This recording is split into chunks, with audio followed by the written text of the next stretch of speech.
Hello Arduino enthusiasts, welcome to my YouTube, the ultimate hub for all things Arduino.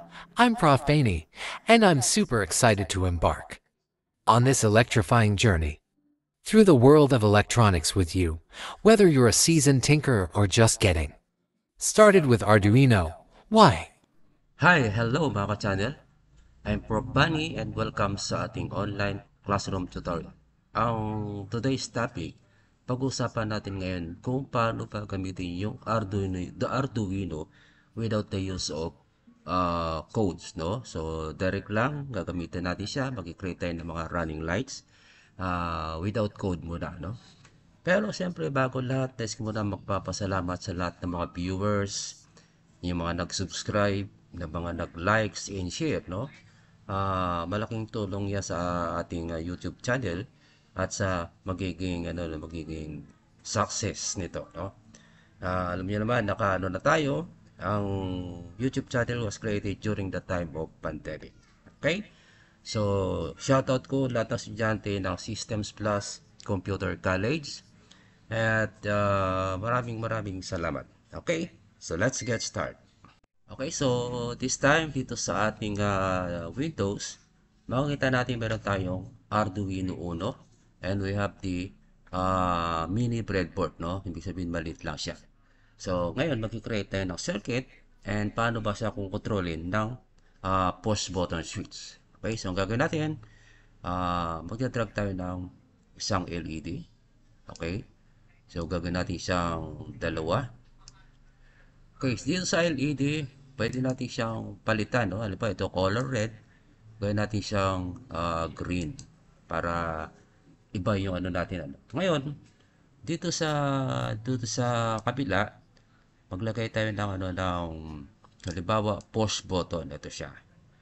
Okay, so ito yung push button na tinatawag natin na switch, no? Yung mag-on and off ng ating LEDs, no? Ito yung tinatawag natin na controller para i-off niya and i-on.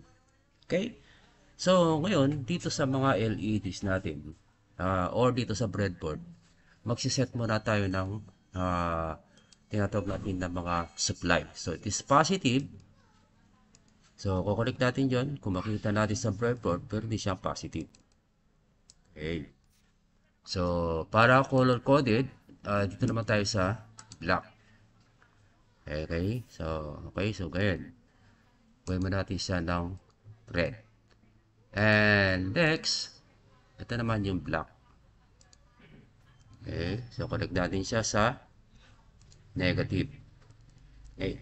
Then, yung breadboard natin, ito yung positive. Kukonectin natin siya dito sa positive ng ng Arduino. Okay. So, para color-coded, gawin natin siyang red. So, this is the 5 volts. Connect natin siya dito sa positive. Okay. Then, yung negative. Ito yung negative. Okay. So, nilagay natin to sa ground. So, ito yung ground. Okay. So, meron tayong supply para to sa ating breadboard. Ngayon, dito sa LED, maglagay tayo ng resistor na naka-series. Okay. So, maglalagay tayo dyan. And this resistor guys, ito yung nakokontrol ng LED para hindi siya mag-travel yung masira, no? Kasi yung resistor is tinatawag natin na control or limits the amount of current na flowing into the circuits. Ngayon ito yung terminal niya, mapupunta dito sa 13. Okay, so paano gagawin natin? Pwede natin mag-shortcut dito. Okay, para makarating tayo doon sa resistor. Right.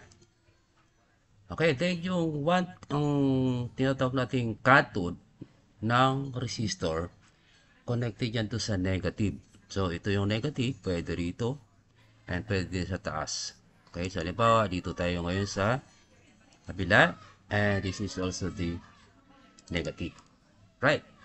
Ngayon, yung ating push button, ito siya, yung terminal 2 and we have the terminal 1. Yung terminal 2, mapupunta tayo dito sa number 2, which is the what we call D2, no? Okay.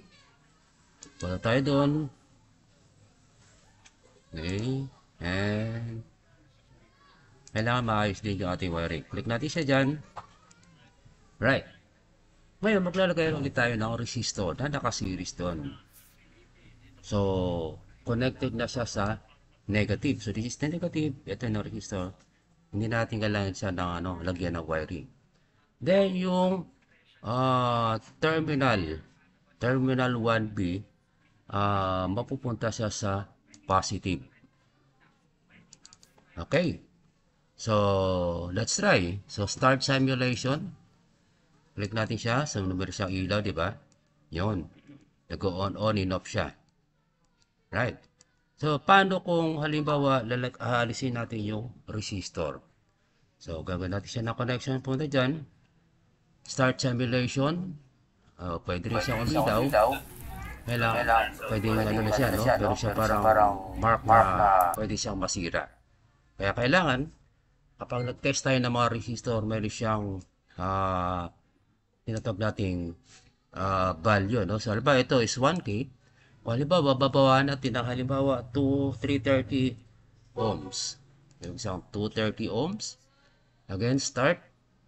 Okay, so on. Meron siyang naka-on and off. Okay, so this time, no? Halimbawa, lalagyan natin siya ng tinatawag natin na multi-tester, no? Para ma-record natin kung ilang supply pa yung pumapasok, no? So, ito yung negative. Okay, so, palitan natin siya banda sa taas. Ito na lang. So, this is the positive. Kailangan connected siya rin doon sa positive. And this one is the negative. So, once na nag-start, okay, pakita natin, meron siyang supply na 5 volts. Okay? So, ganun lang kasimple guys on how to create LED lights using the push button switch. Okay? Kung halimbawa, mag-add pa tayo ng isang resistor. Okay? Na isang, isang LED. Okay? So, paano gagawin? Yung anode, kailangan connected din siya sa anode. No? Ibig sabihin, naka-parallel. So, dito siya lalagay. And yung cathode is also connected to the cathode terminal. So, pwede na natin siya ilagay dito. Okay. Then, again, start simulation.